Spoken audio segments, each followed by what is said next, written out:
Today I'm talking with Rashell Valin. Rashell's a Reiki master and energy worker. She's a dual host of a podcast called Illuminating the Pathway Home, and she is the creator of a website called Divine Source. So today we're going to talk to Rashell about the journey that she's been on to becoming a healer. Unfortunately, she's experienced a bit of loss in her life, and we're going to talk about how a lot of this has been the impetus to push her towards this healing journey that she's been on for herself and now being able to offer others. We're also going to dive into some of the work that she does as far as journey work, drumming, and the tinctures that she makes, the plants that she works with, and some of the methodology that she has to get these modalities to us.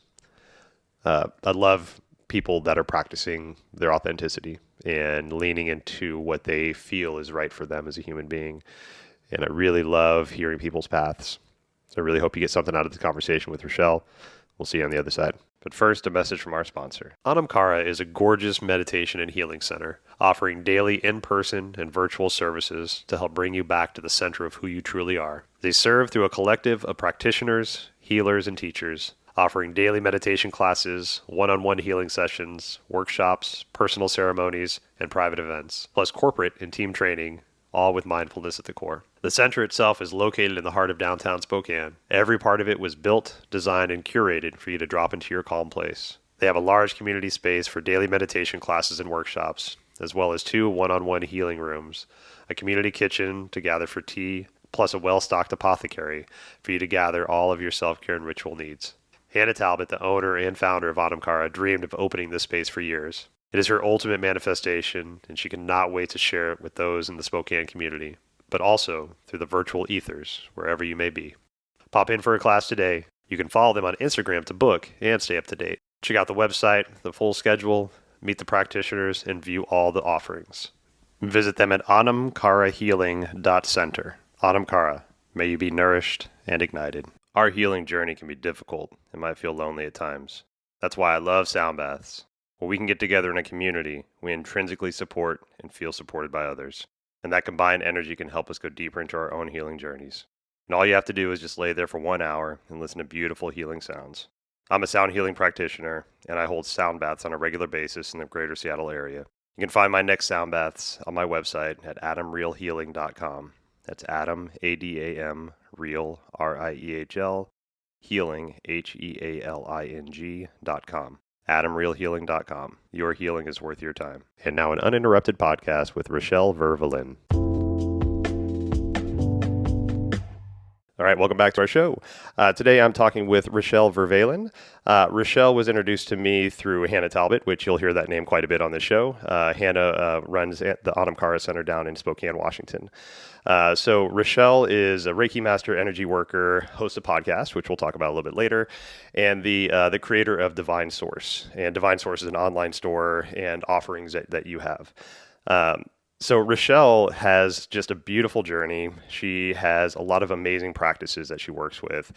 Working with Hannah Talbot is, just a gem. She's a gem of a human being. And so anybody that Hannah kind of puts in front of me, I've always had just beautiful conversations with and gotten some really great knowledge.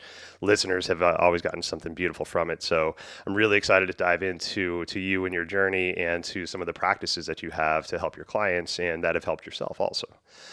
So one last thing about Rashell that was really kind of, when we hear about people and their past and their journeys and what they've done and what they've been through, there's almost like a spark of like, oh my God, like that's a big journey. Like good for you for making it this far. And just a layer of that journey, we'll get to your whole journey here shortly, but the social working in social services, like that is such a difficult area of the world to work in because you just see such horrible stories constantly, and to constantly show back up with an open heart to meet, the people that you're working with in your caseload, with the full love and breadth that you can is completely draining and exhausting. Now, that is not work I've ever done. I've had many friends that have, either worked in or currently work in social services in some aspect. And it is, it's a daunting field. And so thank you, first of all, for doing what you do, for having done what you've done, for making the changes that you've had in your life to get to this point that you've made it to.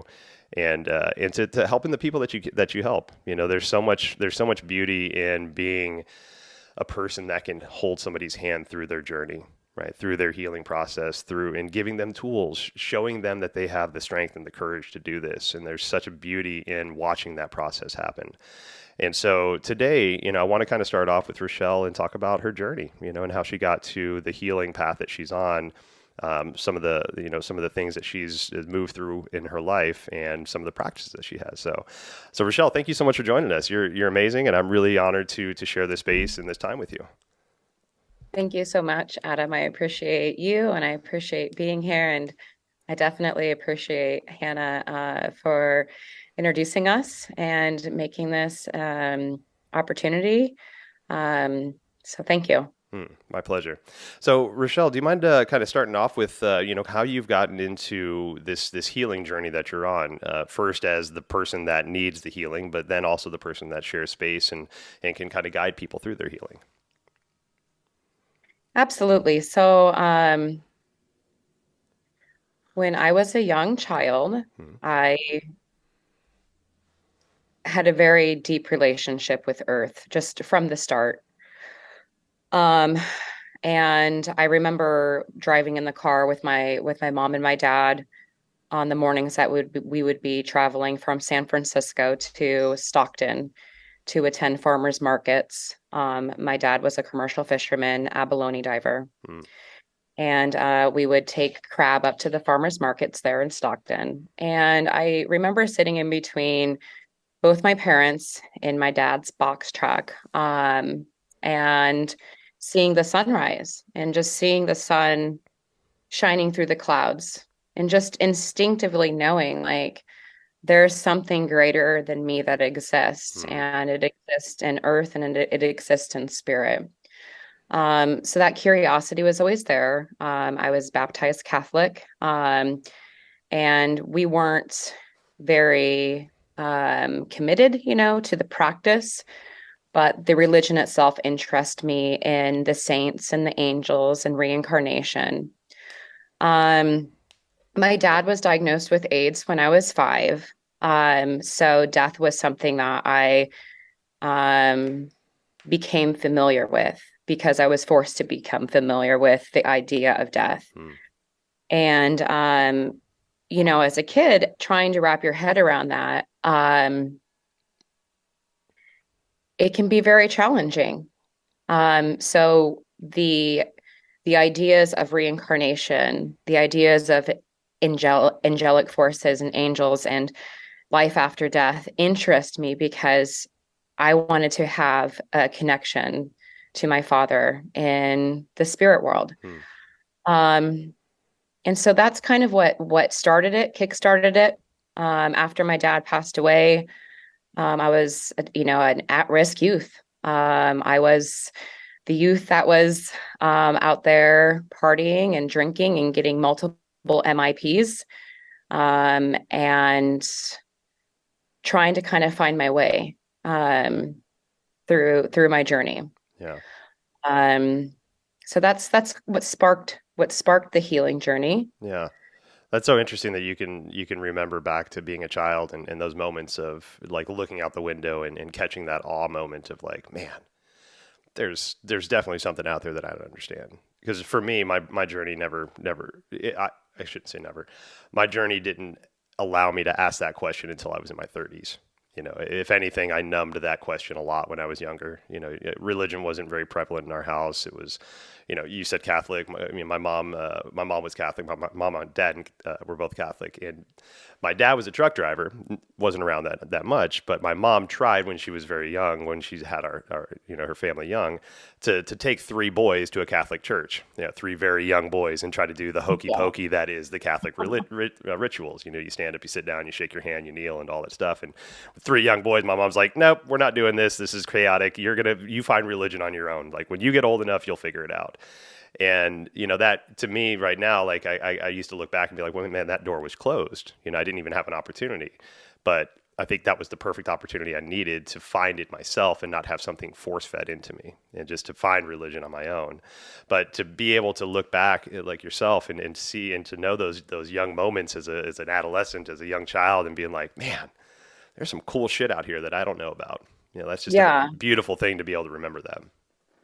Absolutely. And it was definitely fueled by confirmation. I've always had serendipitous like moments, synchronicities have always occurred. Shortly after my dad passed away, I had a dream, and in the dream, I was in the house that we were living in at the time. And in my dream, the phone's ringing. I run downstairs, I answer, and it's my dad. And I'm like, "Where are you?" And he's like, "I love you and I miss you, and I'm a whale now." Mm. And so 2 weeks later, my mom and I are out on the beach, Port Angeles, Washington, Salt Creek. And this is a beach that my mom, my dad, and myself all went to probably 2 years prior to this dream. Mm. And here we are standing on the beach, and I just hear this, and there's a whale. Oh my God, I love that. And it was like, I mean, for me at that moment, I needed that. So I needed that confirmation, Mm. that my dad was still existed in one way, shape, or form.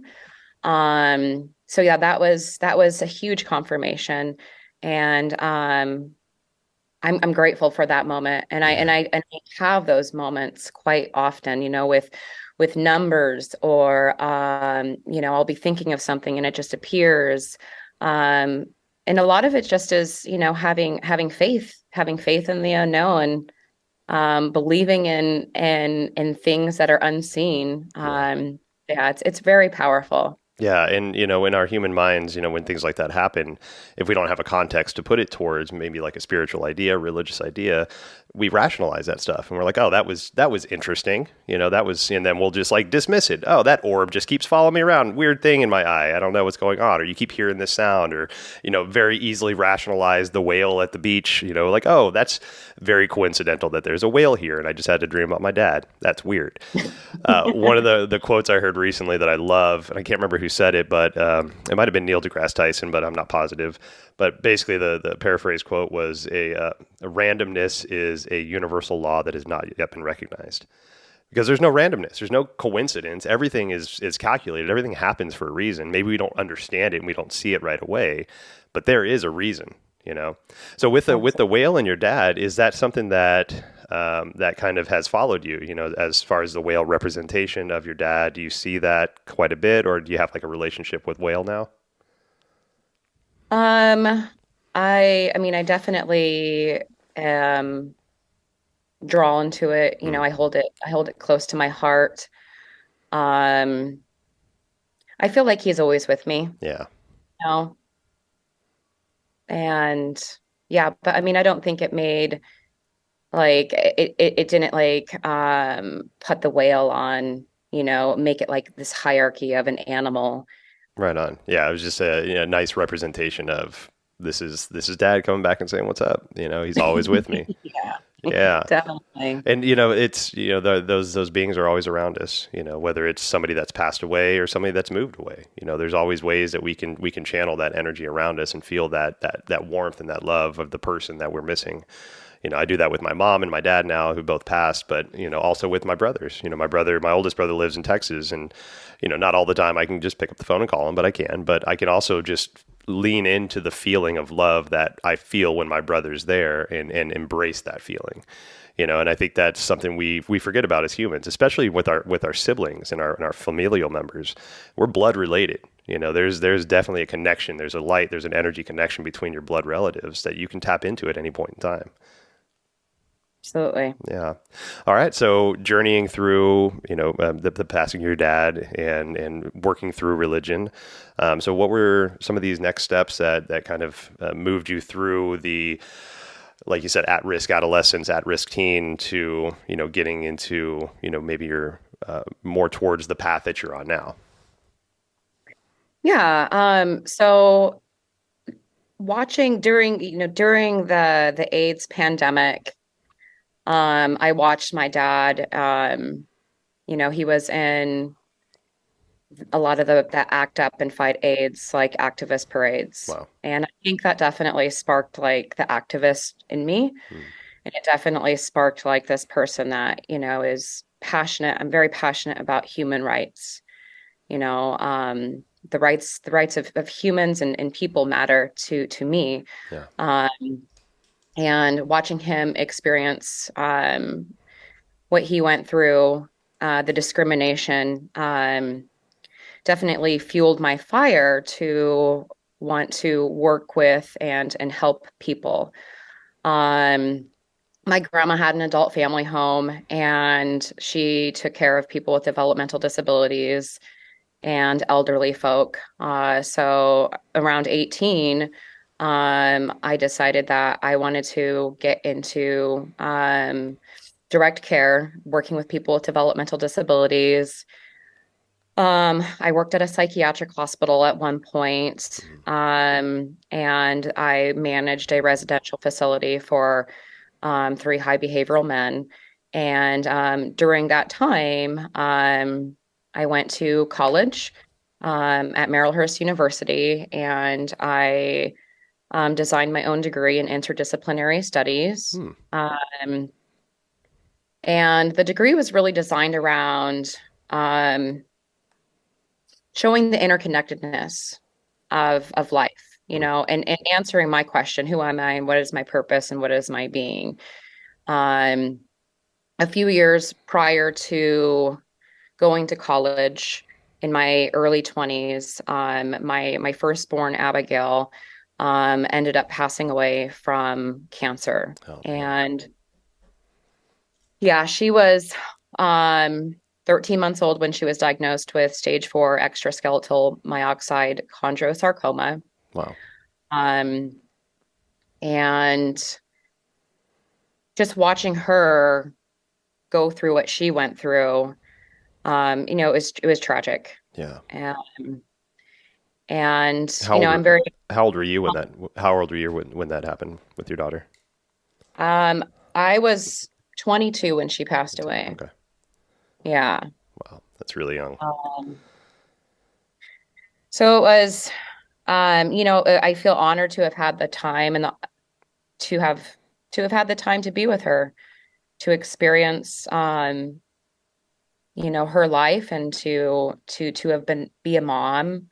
Um, and I'm very honored to have able to just hold that space for her, in the best possible way that I could. Um, and so when she passed away, my dad had passed away 10 years prior. So it was still kind of like I was still in this grieving process. Hmm. And that was really like, I had already had this spiritual connection. And that just added fuel to wanting to seek more spirituality. Wow.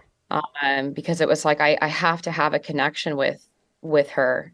I have to still somehow feel her and know she's here. And so when I went to college, I went with intention of really wanting to heal myself. And I was lucky enough to go to Marylhurst, which no it is no longer a university, but at the time it was a school of divinity. Hmm. And they had amazing courses, coursework on the journey through change, where we learned about Joseph Campbell and his some of his famous quotes: "At the darkest moment comes light." Hmm. And ideas like that really got me thinking and really digging deeply into myself. And because it is true, at the darkest moment you do have these amazing, like, this clarity, if you allow yourself, Yeah.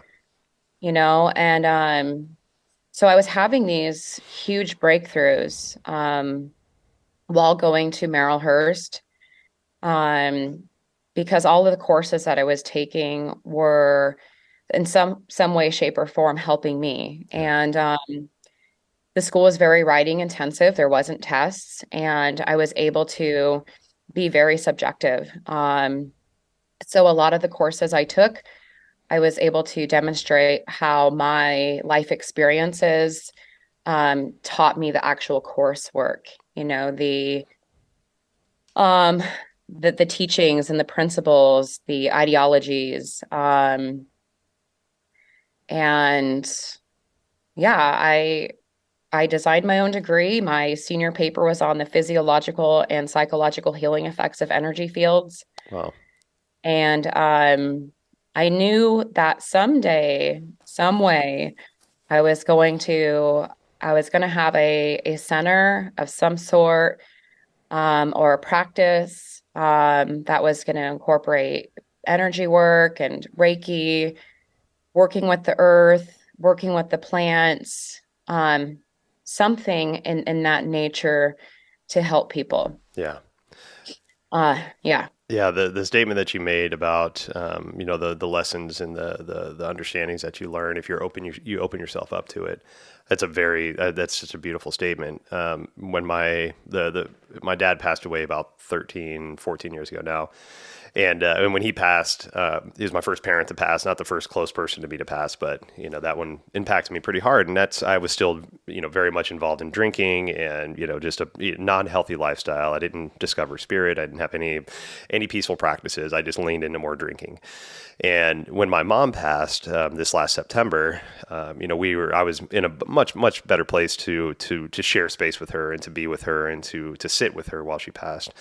And like you said, there's these beautiful moments that happen in that transition and in the understanding and the holding of space, knowing that somebody's going to leave and opening yourself up, opening your heart to hear the messages and to feel the depth of what that moment means instead of just trying to like rationalize our humanistic side of like, oh my God, I'm going to miss my mother.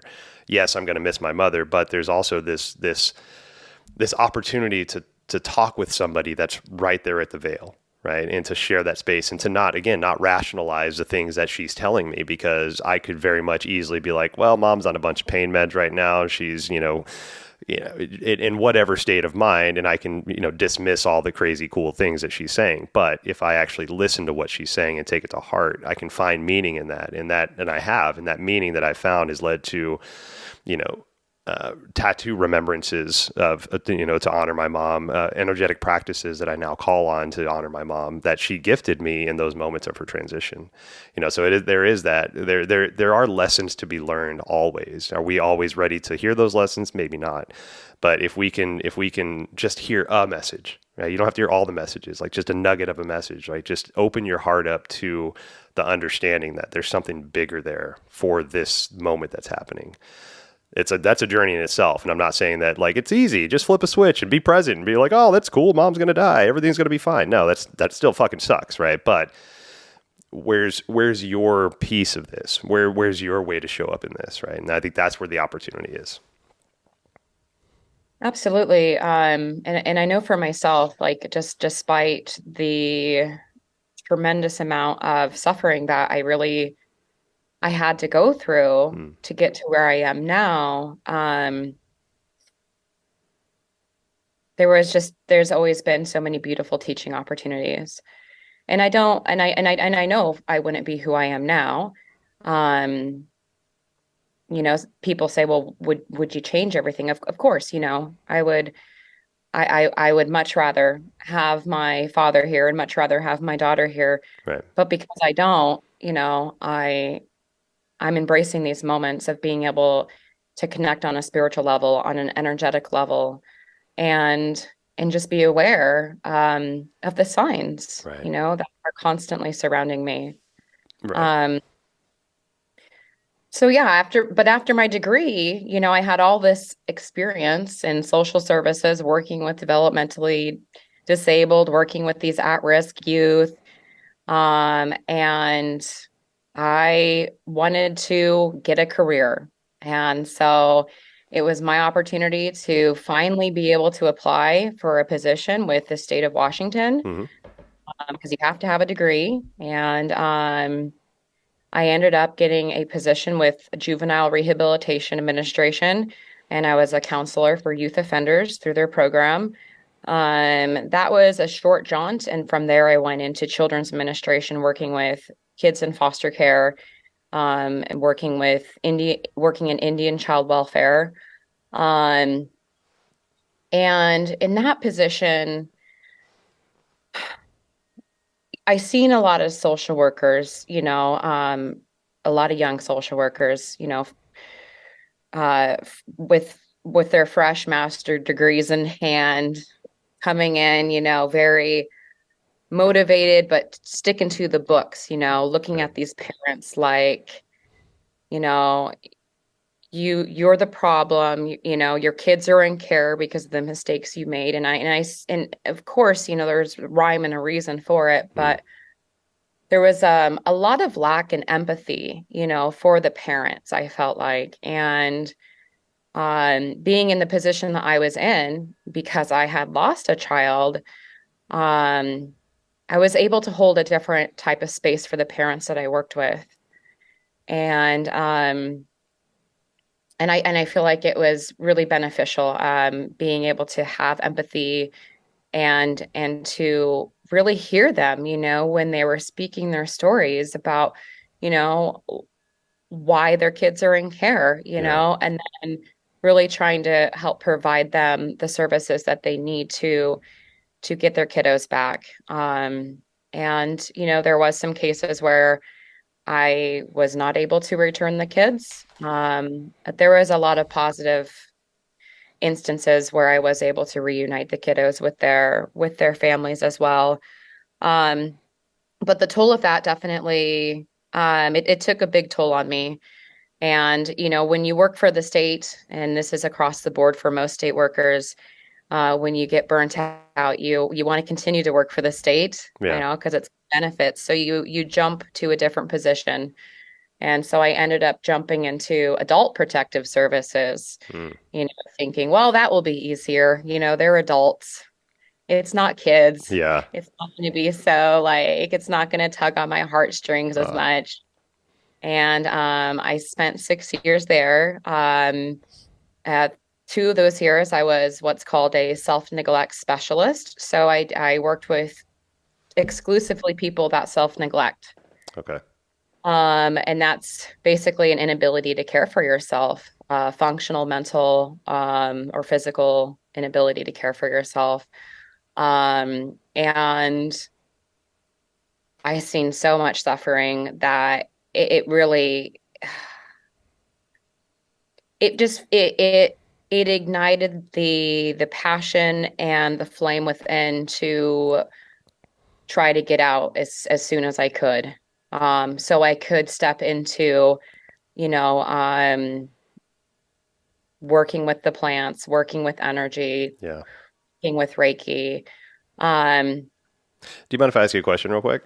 With that, because you were saying that a lot of social workers, when they get burnt out, they'll try to transfer, which you did. You went to adults from children. So what was that catalyst for you to be like, okay, so the trajectory of a traditional social worker is just to transfer again, right? So I'm not feeling this. I'm going to transfer again.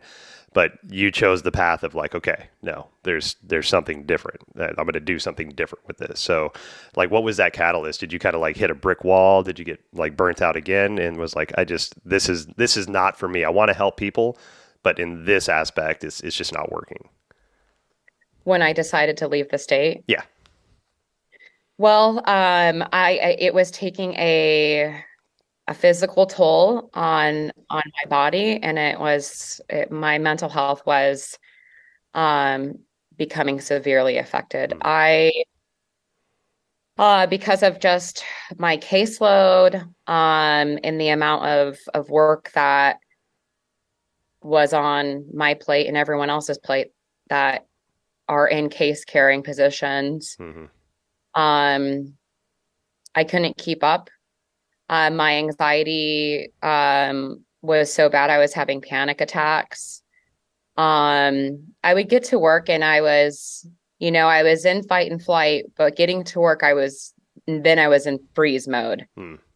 And I wasn't effective anymore. I knew in my heart that in some cases, in so many of the cases that I seen in the community, and I worked in Tacoma, I'm here in Spokane. Hmm. Um, I knew that the resources could only help people so much, Yeah. and that majority of the people that I seen, had underlying traumatic mental health. They had issues. And yeah, it's great to be able to connect somebody to a resource, and say, hey, look, now you're going to be receiving caregivers X, Y, Z, 4 times a week. But that's not going to help your depression. Right. That's not going to stop you from suffering. It's going to alleviate some of the issues that you're having and being able to function for yourself, be able to go places, being able to do things in your home. But the way you're feeling, is it's still going to be there. Yeah.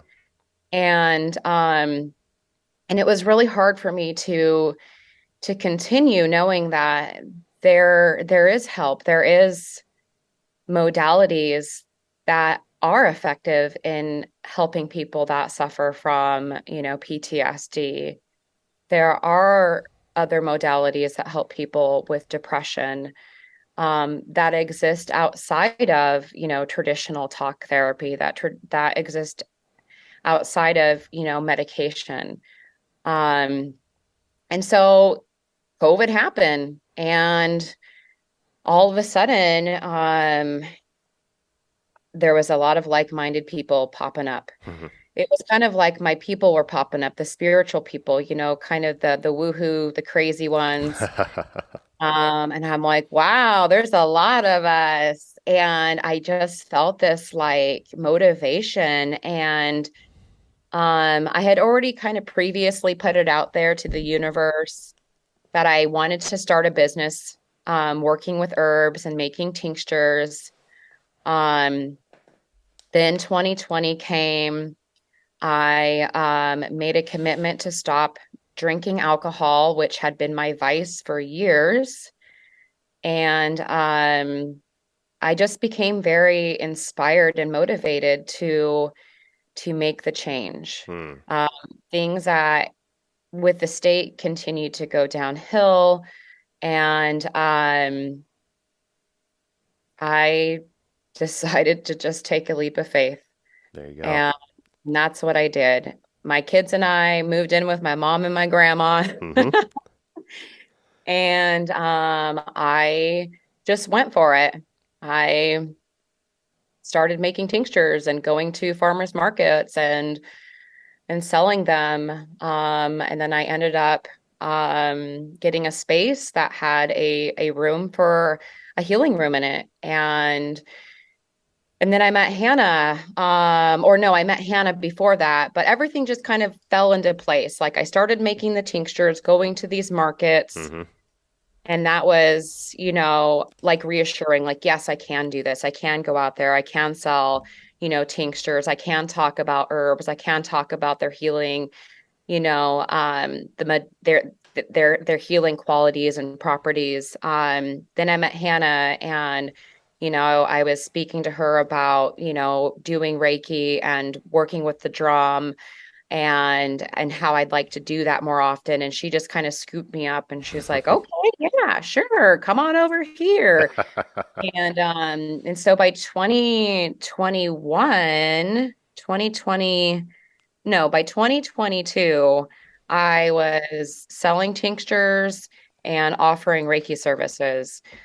So like the past year and a half now has just been me being in a very vulnerable place all the time. Yeah. And putting myself in one uncomfortable situation after the other, um, to do what I'm doing. And even, talking to you, it's very vulnerable. It's vulnerable allowing myself to be heard or, speaking my story and sharing my truth. But really, I mean, the past year and a half has I've experienced so much magic, Mm.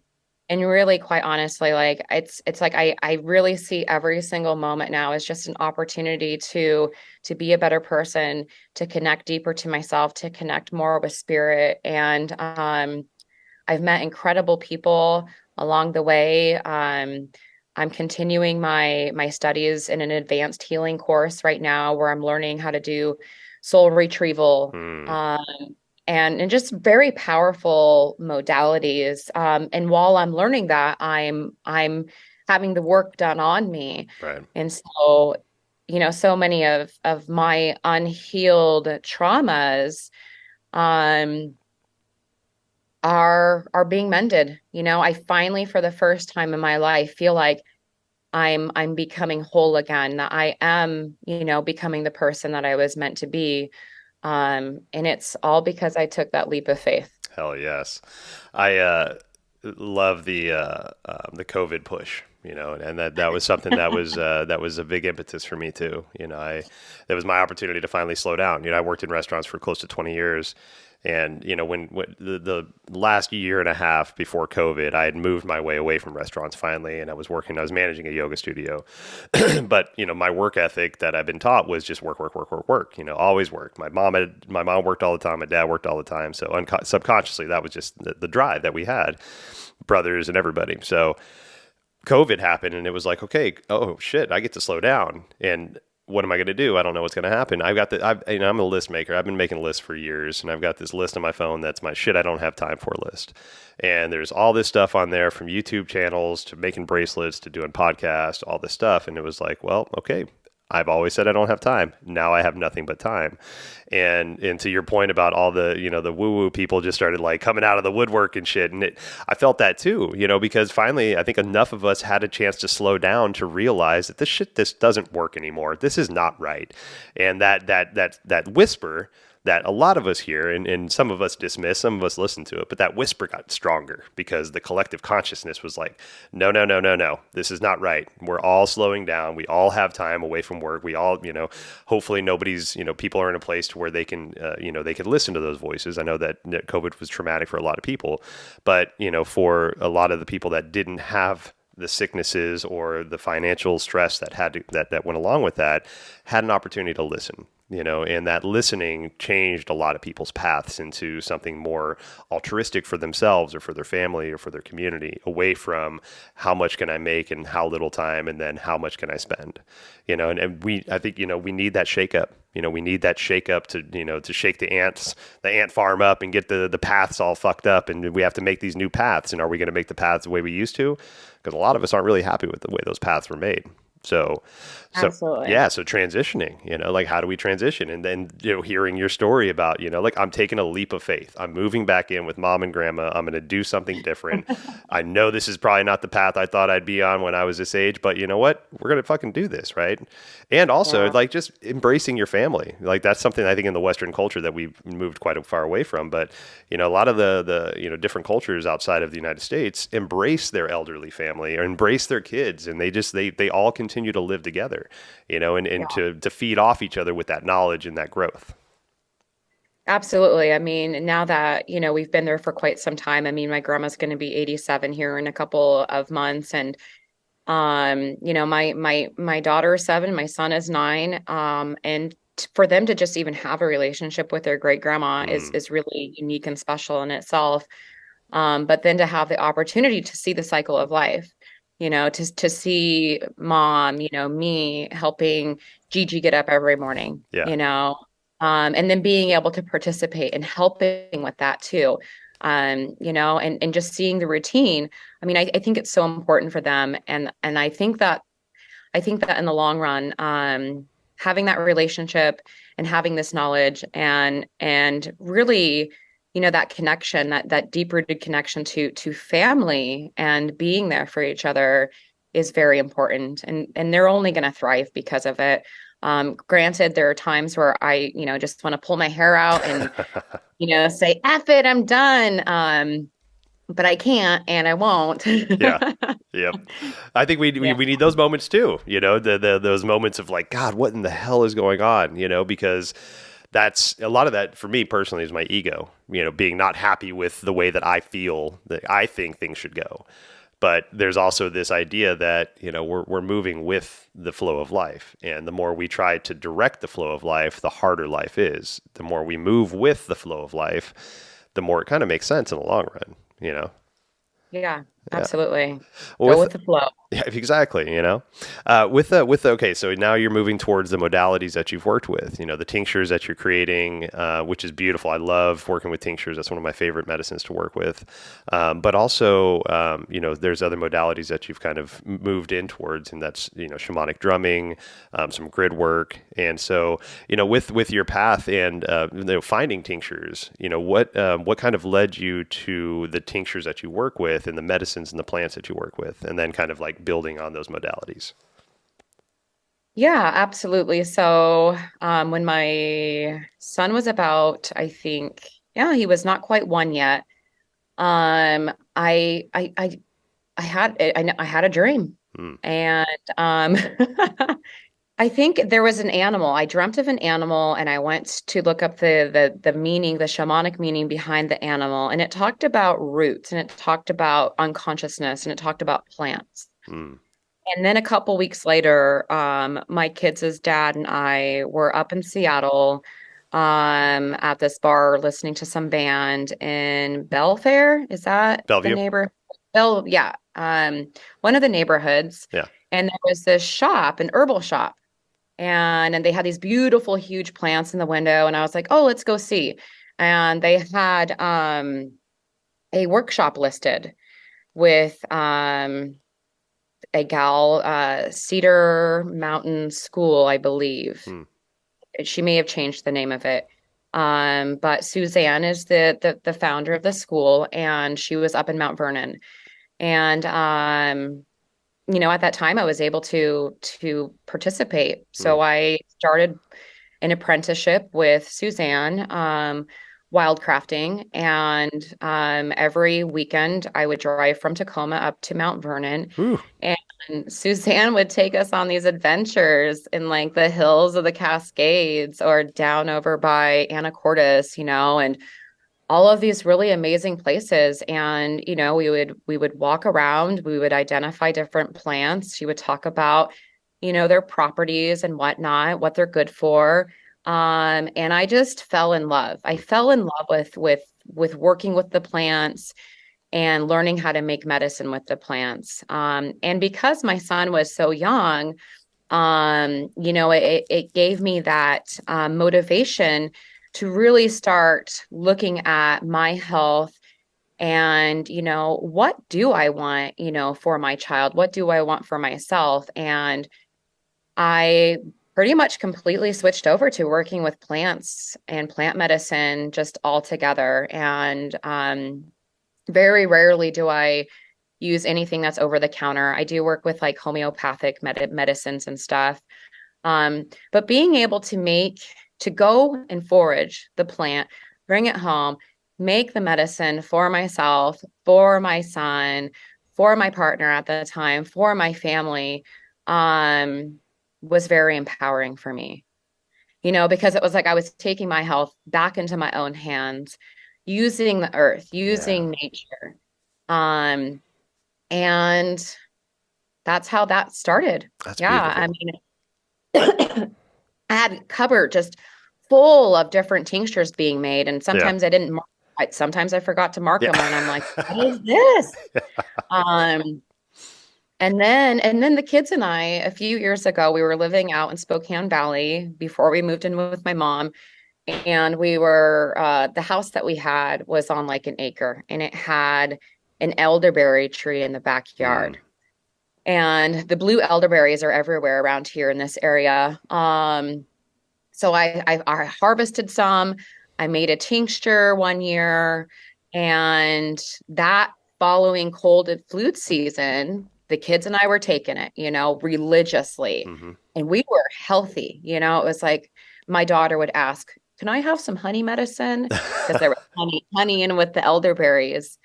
And so the following year, I went foraged the more, and I'm holding this mason jar in my hand, looking at this tincture, and I'm like, you know what? I think I want to start a business doing this. Hell yeah. And so it really started with elder. That's beautiful. That's great. Is Yeah, that still a product that you have? Is the elderberry tincture? I have lots. I went overboard with elderberries. Yeah. Yeah.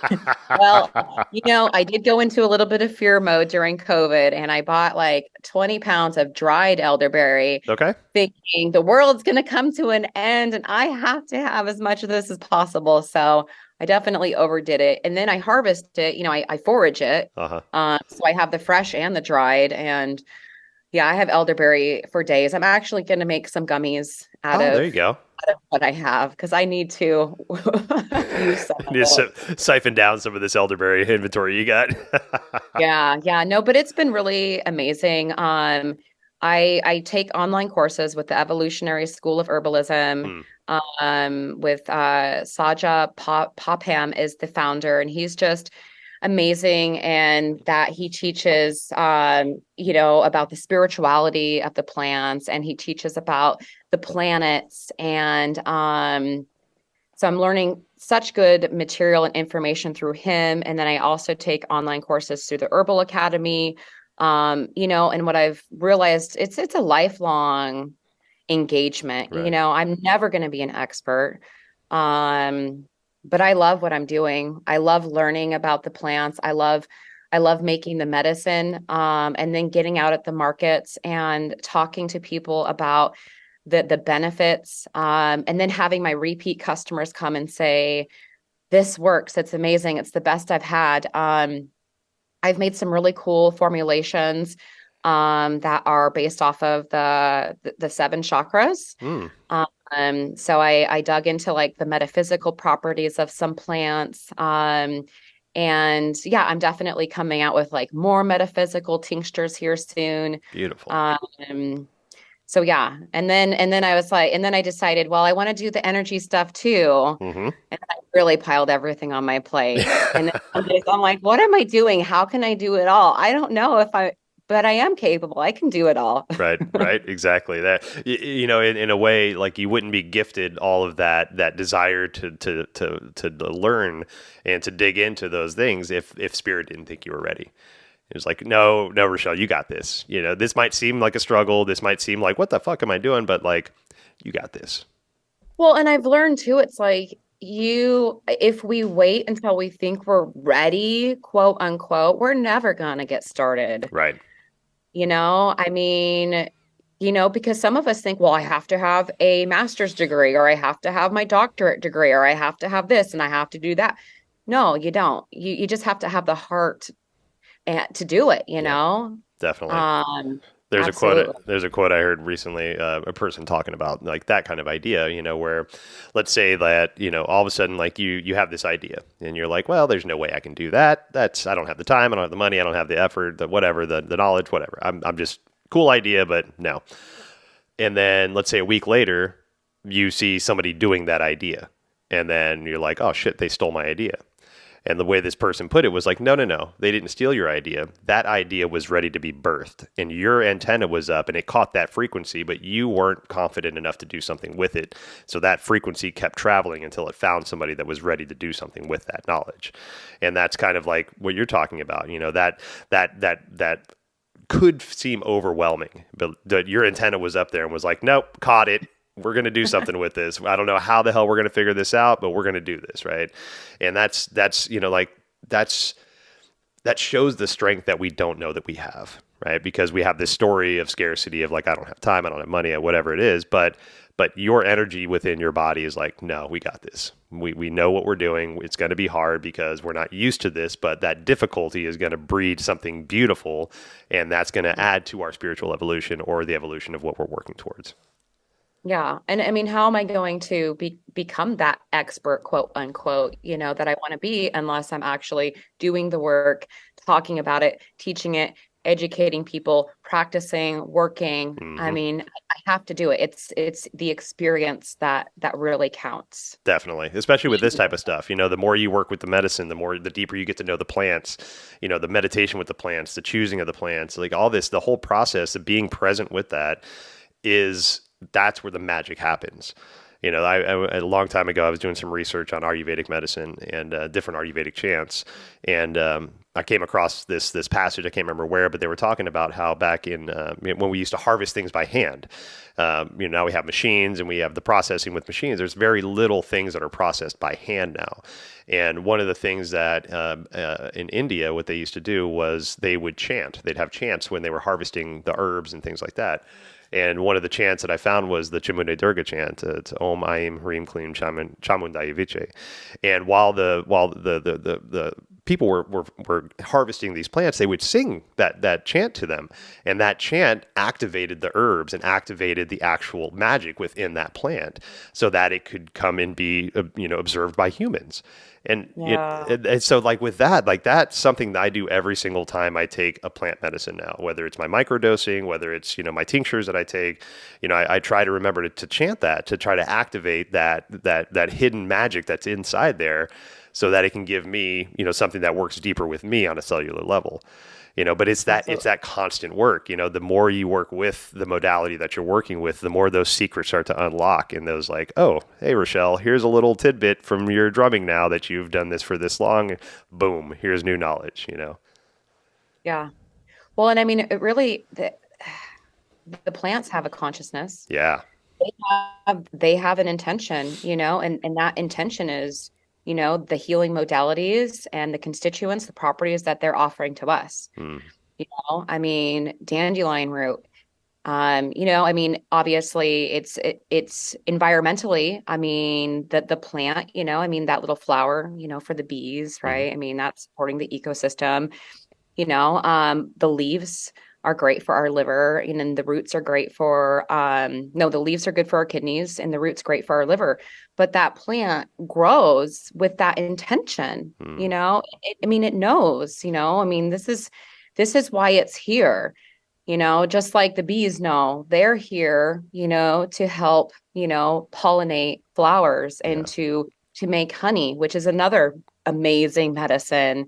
Humans, on the other hand, we're like, why in the hell are we here? We have no clue. But while everything else is like, working in order and just internally knowing, the purpose and being. Um, and speaking of the drum, um, I believe that the drum has its own magic and consciousness of its own as well. Mm-hmm.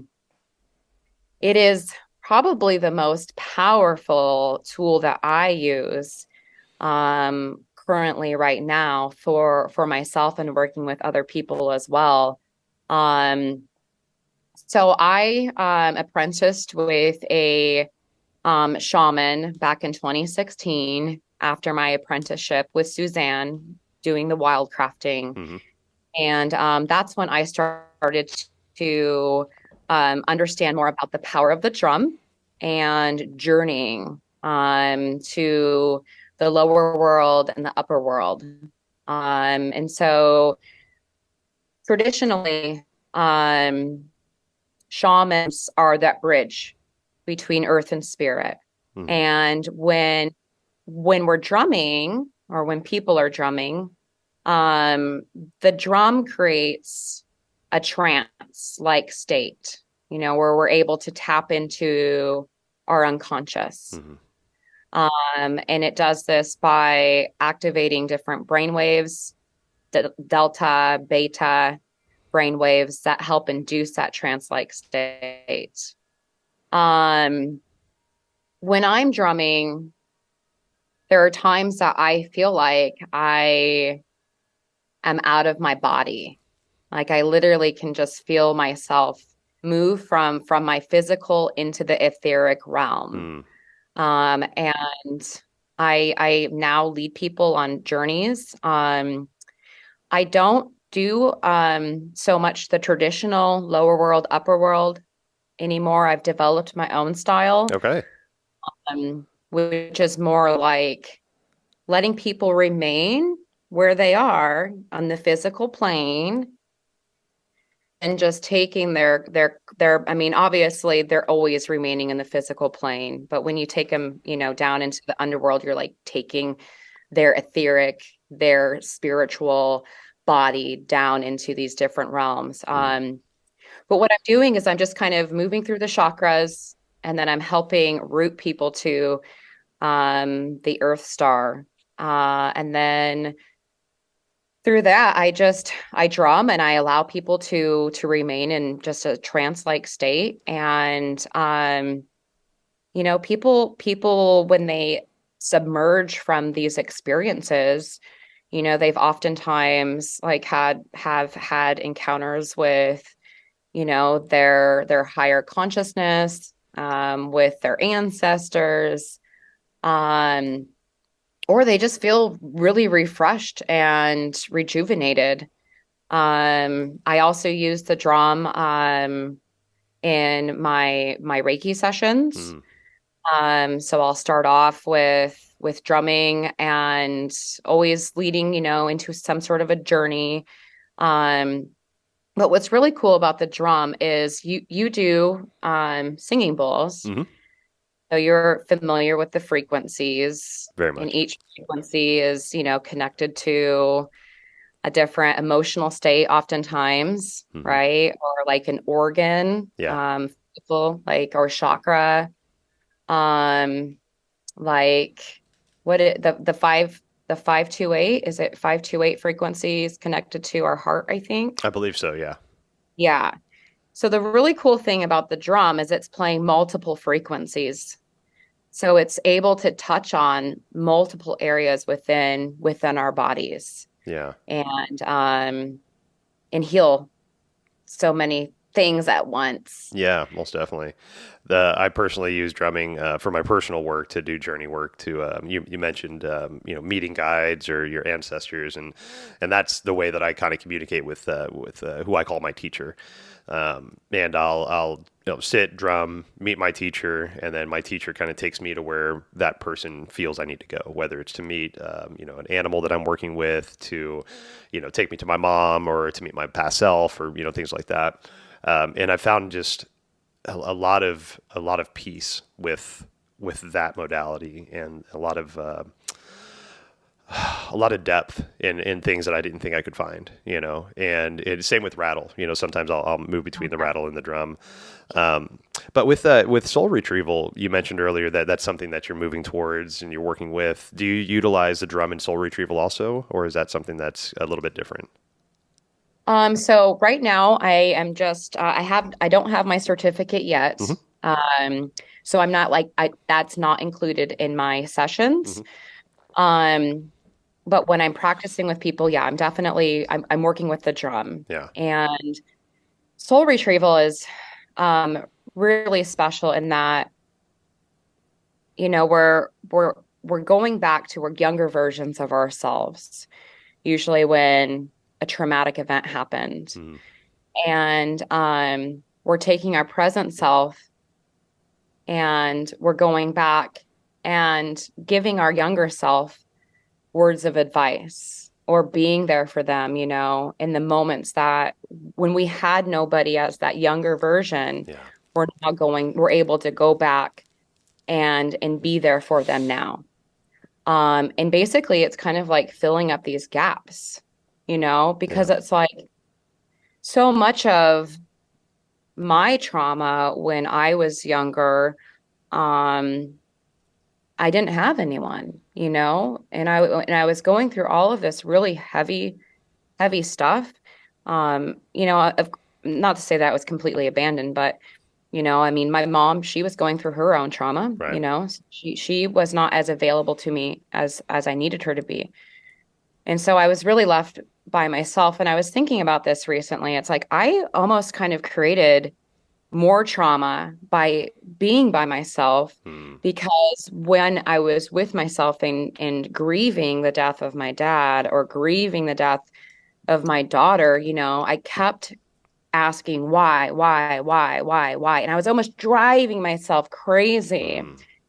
So I was building these neuro pathways, right, that were responding to this like almost insanity that I was kind of creating because I didn't know how else to respond to my grief Yeah. except just be completely immersed in it. Hmm. So for myself, being able to go back now as an adult to that little girl and be like, "You're okay, Rashell. Yeah. I love you. You are strong. I am here for you now. um that's healing those missing links. It's healing those pieces of myself that felt rejected, that felt abandoned, Yeah. because I'm not alone anymore, because this version of myself now is able to be there for that little girl. And then we can even take it a step further and bring in our future self, which Right. our future self is healed, right? And in our future self, like, um is in the best position yet. Mm. So then you can bring in the future self to really kind of anchor in that security of knowing that everything is going to be okay. So it's very powerful work. I'd say that, along with the drum, are probably the most powerful healing modalities, along with working with the plants that I have had the opportunity to explore and discover and work with. Talk therapy never did it for me. I just felt like I was re-traumatizing myself every time I talked Right. to you go talk to a new counselor, like, tell me your story. And I'm like, oh my God, I have to tell you again. Uh-huh. You just And then relive this they're whole like, thing. I don't want to talk Oh, about I this know. anymore. There's And a so now it's like, let's heal this. yes. Like, okay, you know what? We're gonna go back one more time, and we're gonna talk about this one more time. I mean, and it could be more than once for other people. I mean, I'm sure it's gonna be more than once for me in certain, situations. But Mhm. yeah, I mean, this is it's great work, and it's really effective. Yeah. And I'm just so thrilled to be able to learn it and soon integrate it into my soul care sessions, because that's where so much of the real healing is going to take place. Agreed. Agreed. I mean, we've all experienced trauma in some kind of way, and we've all kind of fragmented our souls and left bits and pieces behind. And I remember when I first heard that concept, it terrified me. And I'm like, oh shit, like I don't have a soul left because I can think of all the things that I've done that have been traumatic to myself, knowing what I've done, not even the subconscious traumas that we have. But my spiritual mentor put this to me actually just the other day. We were talking about soul retrievals, and because that's part of my journey is learning more about soul retrievals, being trained into that, so I can go and help my spiritual mentor hold that space and be there for her. And one of the things she told me was. So her training came from the Lakota tribe. So she's not a native, she's not indigenous, but she was trained by some people from the Lakota tribes, and she said that with our soul retrieval, we're meant to leave pieces of our soul behind, right? And the way she put this was when you experience a traumatic moment, a piece of you is left there because you're not ready to deal with that, and you need to learn how to deal with that. You need to learn how to understand the trauma. You need to learn the lesson there. And it's not always going to happen when the trauma happens because we're in trauma, right? We get fight or flight, we get freeze, we get all these different emotions that happen within us that we can't, and maybe we're not even emotionally ready to understand there's trauma happening. So as we get older and we get to our adult selves and we start to recognize the trauma that we've been through and the pieces that we fragmented, that's when we are now ready to go back and grab that piece, because that piece has now learned what it needs to learn, because our adult self, our older self, has now recognized that trauma and is now searching for that piece, because that piece has been sitting there in the trauma but Mm-hmm. learning the entire time, right? And now we get that piece and we get to put that piece back, and that puzzle piece comes back in, and it's like, oh, that lesson has been learned. I feel a little more whole now. Now I'm a little more put together to move forward as a human. And that for me was just it gave me a breath, and I was like, oh, thank God, because I got a lot of pieces out there that are learning lessons right now, and I don't know which ones to go fix yet, but they're all out there just waiting for me to go find them, like little Easter eggs. Yeah. Yeah, that's great. That's Yeah. great that you're learning about it as well, and doing the work, and that's the biggest piece, is doing the work, putting in the time. Mm-hmm. Most Yeah. definitely. There's a study I read recently, with the idea of drumming that you were talking about earlier and how it puts us in that meditative state. There's a study right now out there with bees and pollinating beads that have honey honey nests, right, or honeycombs. And one of the things they're finding is that the honeybees in their natural state hum in the key of C, right? Their Oh, wings flap and they wow. make this buzzing sound in the key of C. And that apparently, that natural buzzing sound in the key of C is great for PTSD and anxiety. So now doctors are playing recorded sounds of natural bees and their natural habitat in that key of C, and it's lowering the anxiety. It's helping people manage their PTSDs. And Wow. like you were saying, like plants, right? These the dandelion root, dandelion leaf, like these are there for us. The earth is creating this medicine for us. The earth has these bees flying around all over the place, calming us Mhm. down. Yet we keep killing them and spraying pesticides and all this shit. It's like no wonder we're all frantic and crazy because the thing that's naturally made to calm us down, we're killing off. It's interesting the more that we can start to create instruments to test some of the woo-woo shit that's been out there for eons and eons and eons, that now we have some modalities to say, hey, guess what? That's actually working in a very beautiful way. I don't know why and how, but here's your Yeah. results, and let's lean into that. Let's find that mystery. Absolutely. Yeah. Who is it? Bruce Lipton Hmm. and Greg Braden. They're doing a great job of definitely like bridging the gap between spirit and science. And um, yeah, I'm so grateful that they are because for the skeptics, Hmm. a lot of people want to see, proof. Where's the proof? Right. Here it is, right? Exactly. We're able to measure it. And I mean, frequency, vibrational healing is huge. Yeah, most definitely. Sound healing like you're doing. Yeah, it's powerful, it's effective, and I'm definitely grateful to be experiencing it and then, doing it with other folks as well. Most definitely. And you mentioned Bruce Lipton. He was one of the first people that I came across, the biology belief. That book that he wrote a number of years ago. That was one of the first books that I came across when on my spiritual journey, because when I first stepped into that spiritual journey, I was still very mindset oriented, and it's like, okay, where's the proof that this is happening? And I'll be damned, here's a fucking book that was like, hey, here's some of the science and here's some of the metaphysical stuff and here's how it goes together. So if you need proof, here's your proof. And I'm like, cool, all right, well, check that box. And then it allowed my consciousness and my ego to go a little bit more into the non-provable, because something was appeased in me and my logical brain to say, okay, cool, you've laid the groundwork to know that there is proof if we want it. Now let's go find the shit that doesn't have proof, because that's really interesting to me. Absolutely. And experience it, Yeah. like let's go experience it because there's nothing beyond that. Yeah, totally. There's that gnosis, right? There's that gnosis that what I've just done had an impact on me. Whether or not you can see it and appreciate it from an external point doesn't matter, because the gnosis that I have as in my body has proven to me that the tincture that you just made worked, the breath work that I just did lowered my anxiety, the meditation that I just did got me out of the shit that I was just in. Like, you can sit there and tell me I'm full of shit till you're blue in the face, but that's an experience that I've had. Just like when I take psilocybin, right? There's things that I've experienced on mass amounts of psilocybin that people would say that I'm probably crazy or making it up or whatever it is. But there's also this gnosis that it happened to me, and I Mhm. don't need you to understand it. I don't even need you to hear the story. I just know that it's something that moved inside of me that has now changed me and allowed me to move into a different way that, I don't need proof to find out. Absolutely. I Yeah. agree. Hell yeah.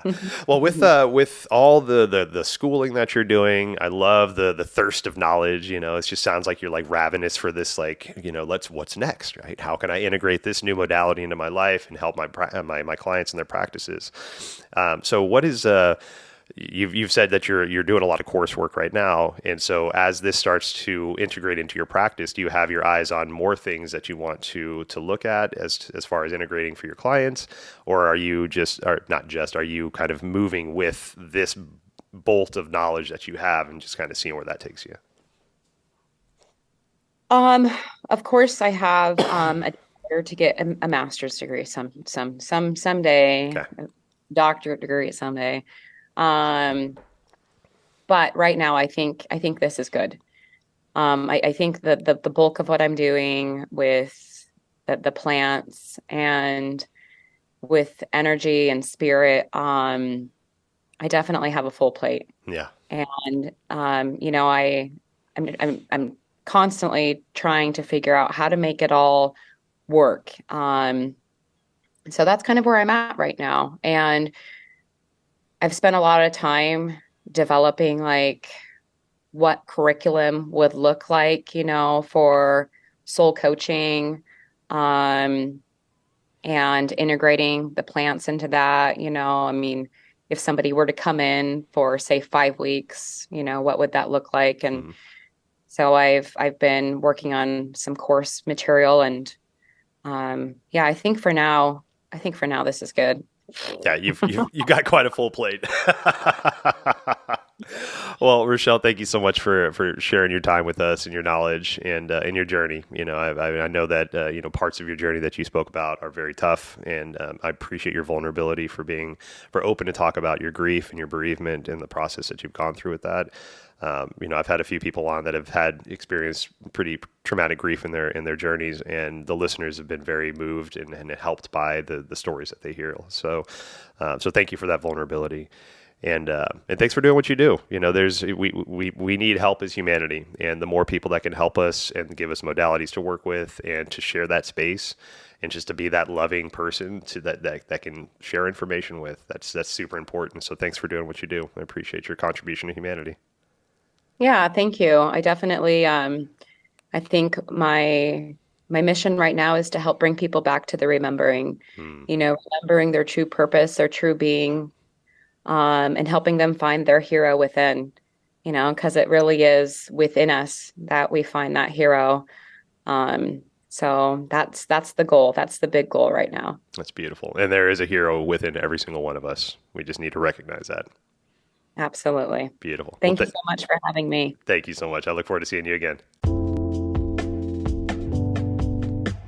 Thank you so much for spending time with Rashell and I. Please check out the show notes for ways to get in touch with Rashell, to see her website, the medicines that she offers, or to book sessions with her.